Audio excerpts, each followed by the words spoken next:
Demystifying the heritage cities. We are very fortunate to have in front of us the four very honorable speakers who have taken time out from their busy schedule to be with us. I would now like to invite them and give their introduction in brief. Our first speaker is Tan Yun Reng. I invite architect Tan Yun Reng to come over the dais and have a seat.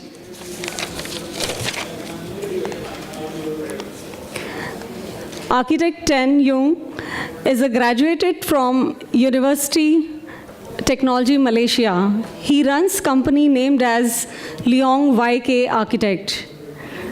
He worked for 5 years in Kuala Lumpur, and presently he has moved back to his hometown and working in Kuala Terengganu.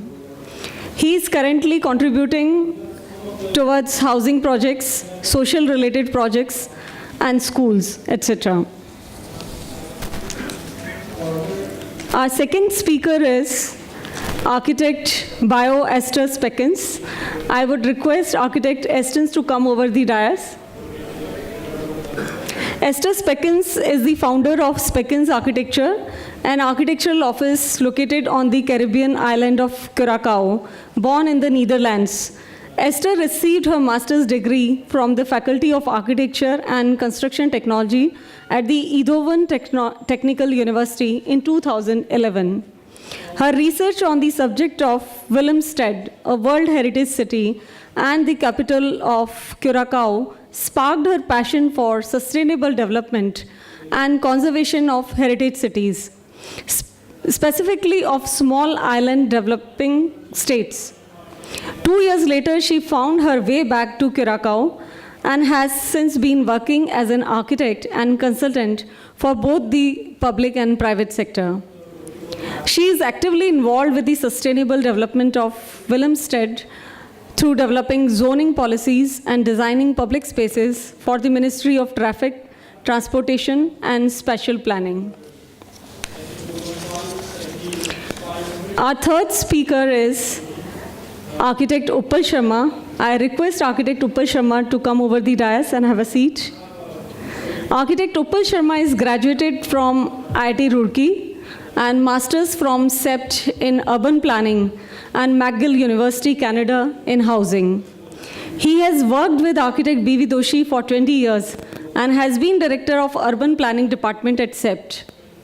Since last 3 years, he is director of Nirma University. He has extensively worked all over India in preparing master plans for Hyderabad, Guwahati, Katra, and many more. Our fourth speaker is architect Nurul Karim Dilu from Bangladesh. Architect Nurul, I request him to come over the dais and have a seat. Architect Nurul Karim Dilu started his journey in the horizon of architecture as a student in 1971, graduated from Bangladesh University of Engineering and Technology. He joined Institute of Fine Arts, Dhaka University as a lecturer, which was his first engagement to be a part of his nation's utmost necessity of sharing knowledge that never went out his course of action, that kept continuing till today, being the external jurors for 5 years students of architecture in different universities of Bangladesh and abroad. Architect Nurul Karim Dilu is now the senior consultant of many urban development projects of Bangladesh government under the Ministry of Local Governments and Rural Development, an effort to increase the quality of life of the urban masses outside the capital city. Nurul Karim, popularly known as Dilu, which is his nickname, was one of the freedom fighters in 1971 during the War of Liberation, member of the Board of Trustees, Buet Alumni Association, life member of Lion Foundation Bangladesh, chairman of Freedom Fighters Family Welfare Trust. He is involved in many social welfare activities beside his serious professional commitments. I would request all our friends and delegates to please put your hand together to welcome our speakers. And I would request Architect Ten Yung to start with his presentation. Please start your presentation, sir. Thanks a lot. Hi, good evening. I'm Yung Ren from Malaysia.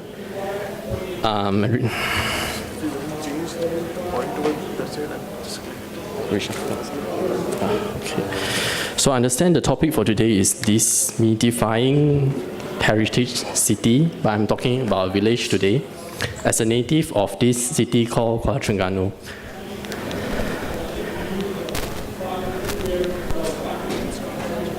Okay.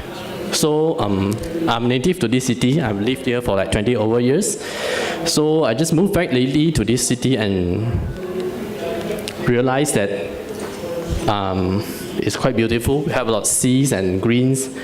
Not really like what we have in Jaipur. The city is about 300 years old, but the thing is we don't really find very old buildings in these cities anymore. So we have one rows of Chinese settlement shop houses, which seems to be the very appealing thing for Malaysian and Singaporean tourists. Apart from that, nothing else. So what really happened to this city? Okay, I just look at the pictures. So this is what really happened. This really triggered me lately that every time I go back, the whole row of villages have been demolished, and these villages are not really far from the town center. They are just within walking distance of the town center, and it's actually a very prominent area. That's why they are being demolished. So I like to show this. It's a scene from this Disney Up animation. Only Disney animation that doesn't talk about princess, but a house. So this house has got a great sentimental value for the owners, and he refused to move. So this is a typical Malay house for Terengganu. It looks like very decent, but it's actually quite important. We actually adopted it for the logo of Malaysian Board of Architects. And we used it as a design for many of the civic buildings, like airports, the museums, and a lot of resorts. This is the one who won the Aga Khan Awards, and the slogan is unmistakably Malay. So this design is actually representing a culture and an ethnic group of Terengganu people. But sometimes we got too excited and we use it in the wrong context. So we talk about endangered Malay houses. I don't really have to go very far from the city center to find all these pictures. It doesn't look very grand, or it's not really majestic kind of buildings, but it's just part of our very modest and humble past as a small trading post, and with a lot of farmers and villagers. What I can see here is the condition is very bad, and we know something is going to happen to them very soon.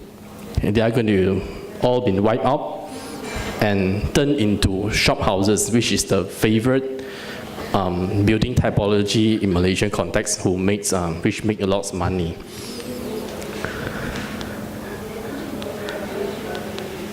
So more and more houses, as you can see, is right in the city center. And why they still survive until today is not really for architectural reason, just because the lot is too small to be developed.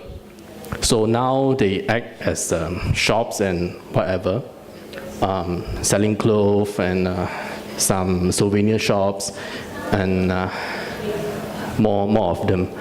And yes, something is going to happen to them very soon.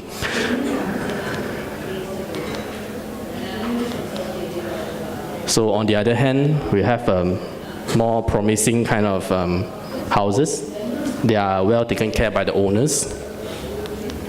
And some actually acquired by the government and restored to a nice conditions. But we don't really know what is the function of the restored building. The one at the bottom, I actually walked around the houses and find, I don't know what is the function like, and I think it's a sculpture right now. It's just pure sculpture for you to see and not knowing what to do with it. So this kind of approach seems not very economical because you are restoring a building without generating any income. So, but we see a lifeline in this. So the locals like to hang out in these Malay houses. Compared to normal shop houses, we have this in town, and this is a picture I showed earlier. It's actually a very famous breakfast area for the older generation. And that picture is showing a place for people to go for afternoon tea. And this is the place with huge lunch crowd to serve the office workers. This is the good part. Not only the older generation likes it, and even the hip youngsters turns it into a hipster kind of or classier kind of dining areas, and it's really in the middle of village, and people like to go there. I think because it's got more character than the shop houses. Okay. Okay, this is the guy, a Chinese, but actually collecting Malay houses. So I'm trying to say that this is not a complete new approach. Hello? Okay. Not a completely new approach. So people has been collecting Malay houses and put in a new compound and turn it into a resort for this case. So we have one in Terengganu, we have another one in Langkawi called Bonton. So I think this image looks good, but the houses is not originally from there. It's salvaged from one of the villages. One of the villages has been demolished. So this guy holding the mics actually salvaged all the houses and put in his property. So I think these pictures actually shows that he's quite successful. It looks quite harmonious and it looks like a village. But I think the compound is a bit too small, so you have to arrange it that way, very compact. So we also see a good example in Bangkok. So I was there. I see some locals staying in their houses. It looks like the houses, not very fancy kind of house. But I also see some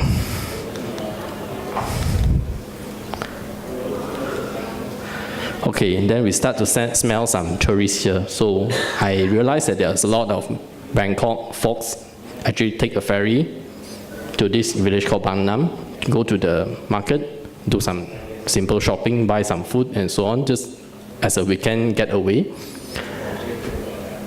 Then we also see this fancy tourist-oriented kind of products, mushrooming in this village. And it's actually very expensive to eat here. The lunch cost me about $10.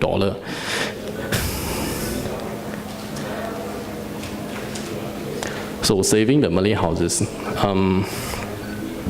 It's not easy because the house is usually inherited from their grandfather, from their father, and sometimes even built by their grandfather. So there's a barrier for them to sell the house. These are some of the houses I found. I think they might not be great, but they have some kind of character in it. So I just, by sampling, I just found shortlisted a few houses that I think we could be salvaged and put in somewhere. So the next question is where we want to put it. So just like we found some elephants, then we want to put in a sanctuary, a refuge. So these houses need a place like that as well. So relocating Malay houses is possible. Just like this, they actually put balloons and put in a new place. So we have two methods of relocating a Malay house. First is built in modular system, just like IKEA products. We just can dismantle everything with proper documentation, and we assemble it in a new location. Another way, this is one of the pictures they're showing, they are actually dismantling the house and restore it, assemble back in the new location. Another one, I think it's a video. I found this video online, so we just have a big crowd of people brace up the house and just carry in the new location. But this method, we cannot really bring it very far away from the original location. So you can smell that it's a community thing here. All the villagers come in and just shift the house. So it's totally mobile and it's doable. It's different from those bricks, masonry-based houses, which we have to preserve the house and we have to preserve the land. But this, we can give up the land, but we take the house. So the next thing will be identifying a site. So this is a village in Terengganu. It's actually an imaginary site. It's not, nothing happens here yet. So why this village? Because it's not really far from the town. We need that accessibility for the town folks to actually come frequently and spend money in this village. And I think that's the only way that we can make this idea viable. So what my visit to this village, and I found out that there are some restored houses by the government, which is colored in this yellow blues, and that is actually turned into a showpiece for the tourists, part of the museum project. And along this road, we have a lot of fish cracker stalls. I think that is very important because it's the thing that you need to buy if you come to this town. Okay, so within that cities, I didn't draw all the houses. So I just draw those I think looks nicer and is with some kind of authenticity in it. That cluster actually looks very good, and it seems to be a boutique hotel kind of material already. And why is I choose this site?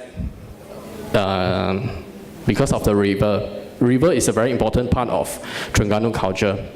This city made up by a lot of fishermen, so they actually contribute to the culture. And next. So what's on the site?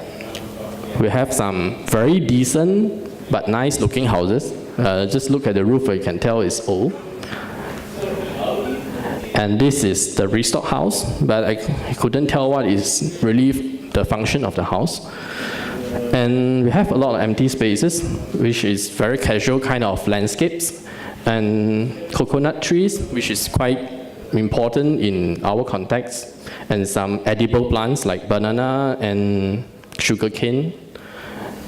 And the dog is important because we have fishermen living here. And fish cracker stalls. You can look at the crowd. It's crowded almost every day. So we start analyzing the sites, and this is the restored complex. I think it's good enough to use as a tourist information center kind of things, and our exhibition space. And we have some beautiful houses still there, and prominent fish cracker stalls beneath the crowd. So they are all along this road. And some cottage industry, batik, and these fish crackers are actually produced at the back of the shops. And we have dog and a lot of green areas. And we have one cemetery here, but I think I like to think positively about it. I think cemetery is a good gazette, a good green gazette that actually lasts very long time. So start zoning up this village. We are going to do something with the village. So the things I want to say is, okay, we just keep all this nice thing. And the black color rings actually, that is the things that we want to introduce, a place for the tourists to spend their money. But at the same time, we wish to keep all the villages in red color. they have to stay here to maintain the authenticity of the village. We don't want a theme park. Just we want a village that have some percentage of tourists and local city folks. Oh, okay, just forget about it. So what we do, we salvage all those houses, we demolish the ugly houses, we salvage the houses, and we start planting it back to this village. So this village, by removing the existing not so authentic houses, actually we have free up some space for it. And this space actually allow us to relocate houses from somewhere else and form a new village on an existing village. So what's going to happen is the village got denser and denser. We have more and more houses, and some of the houses we actually turned it into business premises. I think it's like boutique hotels, and some retreats, some restaurants, which the locals like it to dine in a Malay house, a kind of compound kind of thing. And yeah, it's tourism, because tourism is very cruel to say that tourism is probably the future of these heritage houses. And what else? We have boutiques also for them to do some shopping. So this master plan actually ticks a lot of boxes for the tourists. They can come by the boat from the city, which is a very touristy thing to do, and they can stay here, they can eat here, they can buy souvenirs, they can visit local industries, and they can even go to the market and buy some fish for barbecue. So it's another kind of tourism product for them. And I think with all these activities, they keep them occupied for at least one day, one night, and they can extend their stay in this city. We need a tourism product. And for the locals, because it's not very far from the town, they can just drive here and drop by or just walk in to the designated zone for the restaurants and have their dinner or lunch or whatever. But lunch is probably too hot, so dinner or supper. And that is very important because these people actually brings in money and it justifies the land value. So just an image. This is the existing image of the village, just one corner of it. So yeah, it's a village with no people at all. So what we do, we identify those not so nice houses to be taken away, and we put in a nicer house from somewhere else. We just planted it in. So it looks quite harmonious because they are all Malay houses. They belong to each other.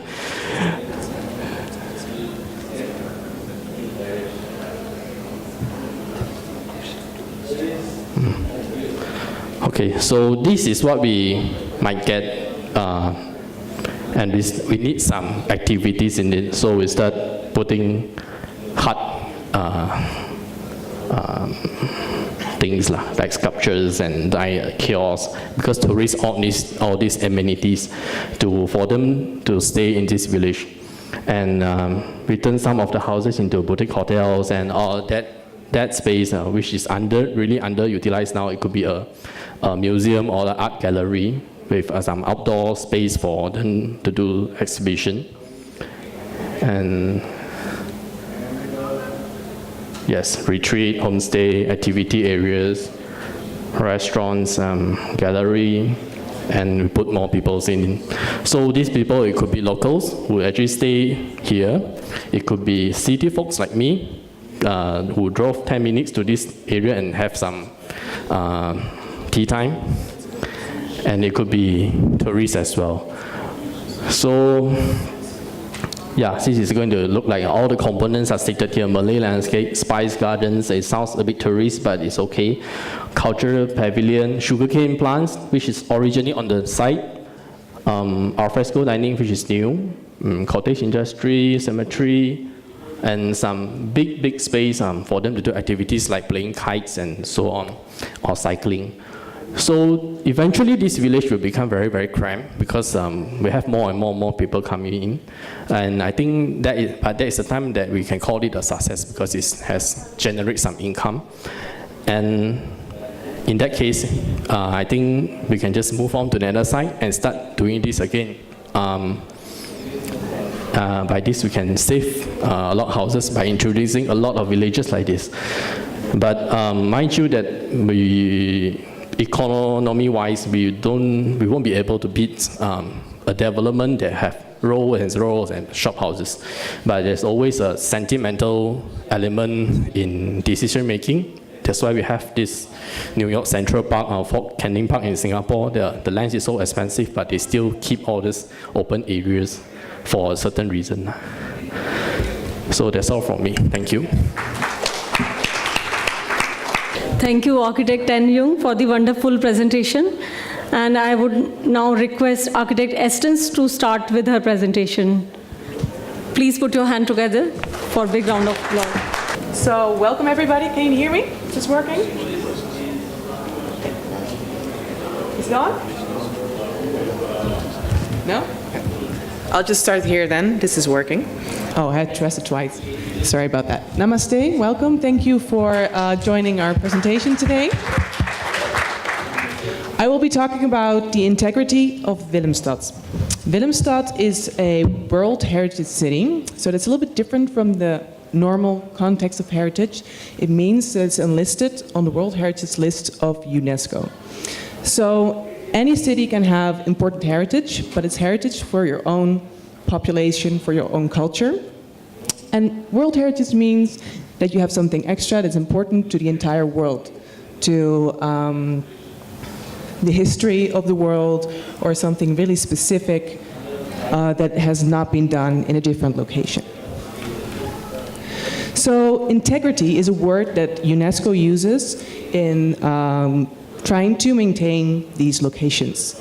First, you need to have outstanding universal value, which is a value explain what is that special about this place, but then you need to express how much of that is still there. That is what integrity means. So how much of this city that has this specific value still exists? So to find value in a place, you have to be able to look through maybe some things that are not perfect, that are lacking, which is kind of demonstrated in this picture.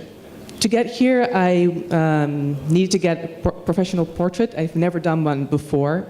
And I asked my friend, she's a professional photographer, to take my picture for me. And of course, I wanted to include my specialty, the World Heritage City of Willemstad, in my picture to demonstrate my connection to the heritage of these sites. So she found this place. The building doesn't look that great. You can see it has been poorly maintained, but she found a really nice detail of this building. As you can see here, the beautiful tiles in the background, and I just loved how she could find the repetition and something beautiful in this not so well maintained place. So a World Heritage City is a city that has a World Heritage location and is an urban living location. You can see here, this is the organization of World Heritage Cities, and this includes all of the World Heritage City around the world. These are all members. What really struck me the most was that Europe is majorly overrepresented. I see in Asia, there's only a couple, and then still there is a difference in what type it is. So I was wondering, maybe that's something for the discussion at the end, if we might have a different outlook on what is heritage. So right now we're here in India, and my location is all the way on the other side. Just to give you a couple of examples in the neighborhood, this is a World Heritage Site in Indonesia. This special location has a very interesting irrigation system. That's why it's on the list. It has a couple of villages in there, and it's next to Denpasar, the capital, and they are World Heritage City because they're close, but the city itself is not World Heritage. Here in Jaipur, we also have World Heritage sites. This is the fort, and in this fort is connected to a couple of other forts in the region, and that has been enlisted. This fort, though, is a museum piece, is not alive. There's no people living in it, there's people living around it. So it does mean that the living culture has an influence on the fort, but the city could change a lot, and the fort could still be okay. This is the city I'm talking about today, and the way we use the city, the way we live there, majorly influences our World Heritage. The traffic of the last couple of decades has really changed how we use our cities, and that has, for example, an influence on how we use the city, and that can affect the quality of the place. So let's get to the right location, which is on the other side, as I said before. So we have the US on top, South America, and there is a very tiny speck. You can't really see it on this image yet. But if we zoom in, you can see a small island. It's about 4 times the parameters of Jaipur. That's the entire island. If we zoom in more, you can see the location of the city. And the entire population of the island is 160,000 people. So that's a lot less. This is the parameter of the historic site. This is a protected area. So the city is bigger than this, but here you see the total delineation of what is protected. This has also been enlisted at UNESCO World Heritage Site as World Heritage Site. You can see a couple of neighborhoods here. This is the oldest. Then here is a narrow strip. Here we have a different neighborhood, and this is an entire neighborhood by itself. This was the first site to be developed because the wind always comes from that side. That's a thing of the Caribbean area. We have a very steady wind, and it comes always from the east, which means if you want to come by sailing boat, you can only dock on that side. If you don't, you can never leave again, because you get stuck to the shore. So to give you an impression of these neighborhoods, first you would have Puna on the left, which is a very Dutch of origin, with the warehouses going up. On the right, we have more development of urban development, which has a little bit more space. People have, on the front they have a yard, on the back they have one. Then we have the area of Otrobanda, which is more of a workers' neighborhood, which is on this side, number 3. And then we have the very rich neighborhood of Scharlo, which has the big houses, as you can see, at number 4. So this is why Willemstad has been enlisted, is because it has the Dutch traditional of construction combined with traditions of the local area.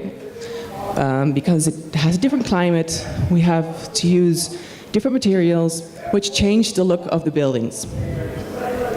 Also, you can see influences of different kind of cultures, not just the Dutch, also the Spanish, the Africans. They all had an influence in the building construction. And you can see different time periods in these buildings. You can see the colonization period and times after. Just a couple of images to give you a feel of the place.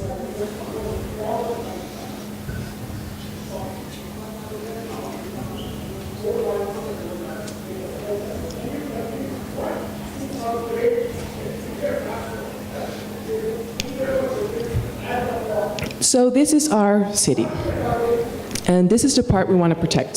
So we know what we think is important, but now we need to know how much of it is still left to be able to preserve this and to build new appropriate buildings in the future in those empty spaces that have started to come up in the last couple of years. Like, for example, here we've got some couple of empty spaces, also here, there's a lot of holes in the urban fabric that we have here.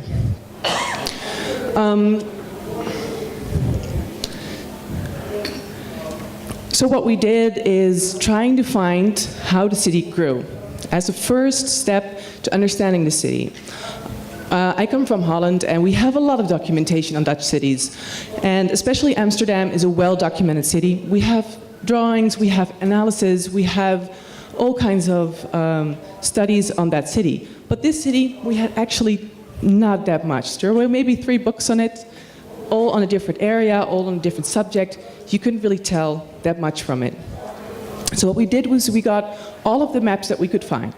And we tried to find regular intervals to go back from now till the beginning of the city. And here you can see the oldest map on the left. This is a drawing to design the fort. I hope you can see it. It's behind the counter. I don't think... Can everybody see it? Yeah? So that was actually the first planning of the city, 1634. And this is a map of the 19th century, beginning 20th.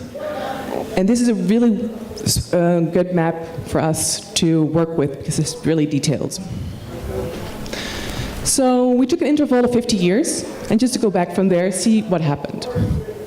Of course, there's some limitations because you're comparing by footprint, so it's not possible to be certain it's the same building. But still you can tell from how it grew, what the typology of the place is, how old the neighborhood is, and have an estimation of how old the buildings could be. We didn't have enough data for something between 1654 and 1860, so we had to take a gap of 100 years. So the result of this is the best case scenario. We just compared by footprint, and if it didn't change, it did not change in the map. So the result is the following. You can see the city grow here, and then with red you can see buildings disappearing again. So you can see kind of the complete development from 1634 until 2010.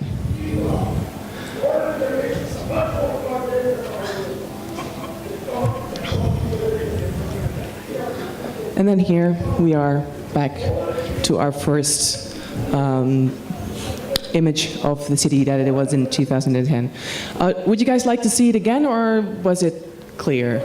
Went by pretty fast? I'd like to give a fair bit on it because it's beautifully demonstrated the way it developed. Thank you. Yes. So do you want me to turn it back once more?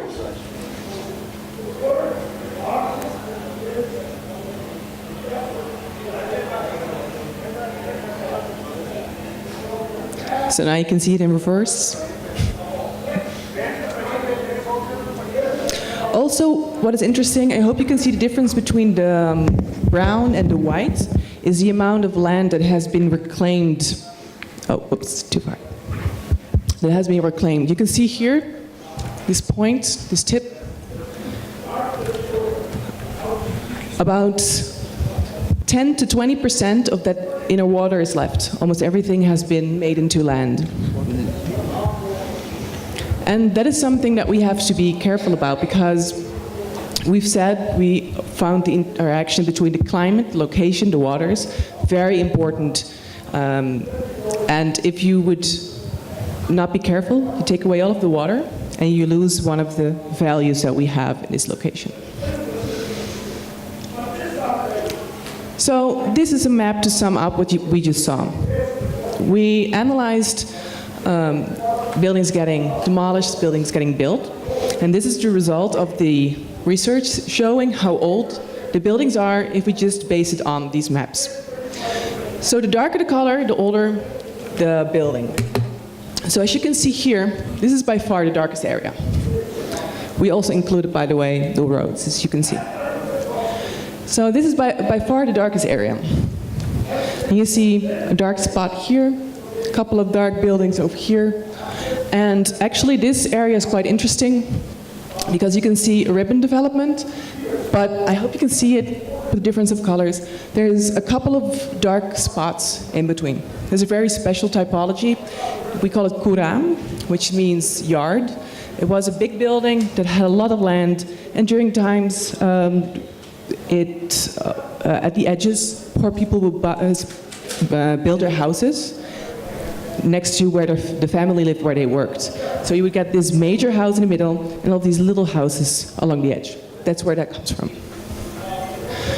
So if we look at the numbers, we can see the oldest period has the least amount of buildings. The first time period only has 3 buildings left, which are these of the fort, the original fort. But it makes sense because in that time there wasn't a lot of buildings built in the first place. So looking at the numbers this way doesn't really say that much because every year more buildings getting built, so it's kind of exponential.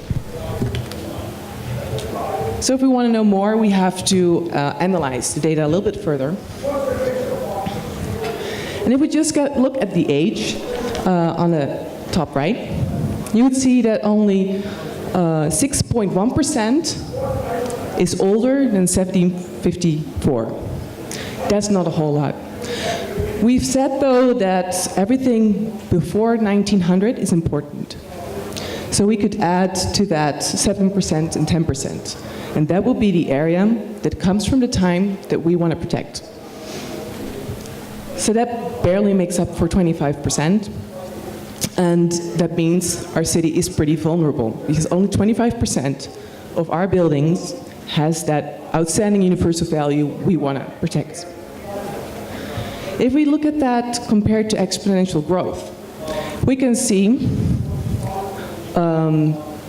in remaining of construction period, what we did was compare it, how many buildings are left of that time compared to how many were built.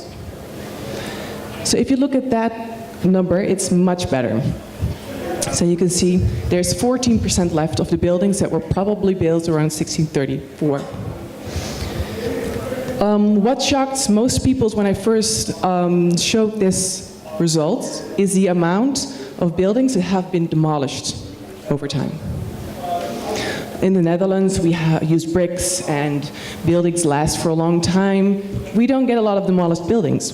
But here we have a different material we use. We have a harsh climate with a lot of salts in the water and in the air. So a lot of buildings deteriorate fast. So that means if you don't maintain, they fall down. 50 years might be a good time to see a building fall down if you don't maintain it. So you could see demolishing is about 30% on average. However, we have a very big peak here in 1960. This has something to do with the infrastructure. There were a lot of roads built at a certain time to reach this place, and a lot of buildings were lost. In addition to that, in 2010, not a lot of buildings have been built. So this means we lost a big part of our urban fabric between 1960 and 2010. So you can see there's kind of a trend, but that breaks between 1960 and 2010. So that means we have to be really careful what's going to happen in the next 50 years. So I told you that was the best case scenario. If we compare this to the enlisted buildings, so that would be the buildings that have been enlisted as protected building by the government, you can see the purple is not overlapping all of the dark spots. So that means that probably the other dark spots are not that old. They might have been replaced with the same footprint, and we weren't able to tell by the maps. This means that we have to do more research to understand our city even better.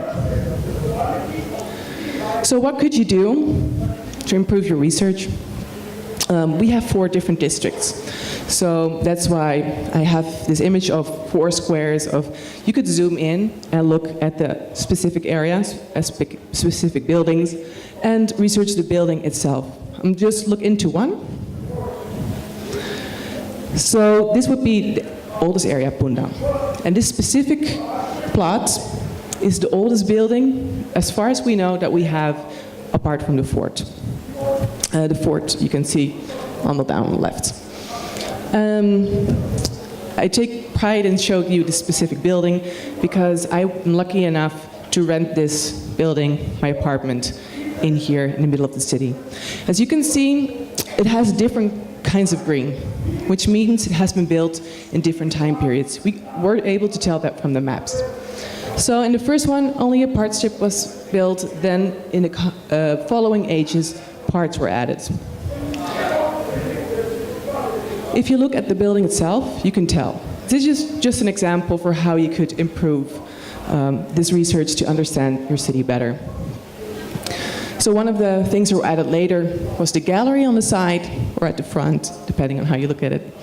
And those are also connected to the universal value because the gallery is actually a Spanish detail. And here we have a picture of what the house looks like.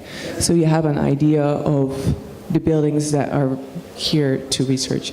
So we are not there yet. We don't know everything about this place yet, but this is the first step to understanding how our city grows or diminishes.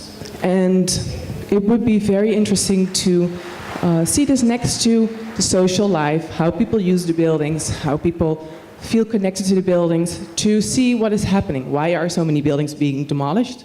Why are so many buildings being added to the city? Yes, this was my last picture. One of the biggest problems was, during my own research, is that nobody's willing to share their research itself. Nobody's really willing to share the working files of their research, and that makes it difficult to do research.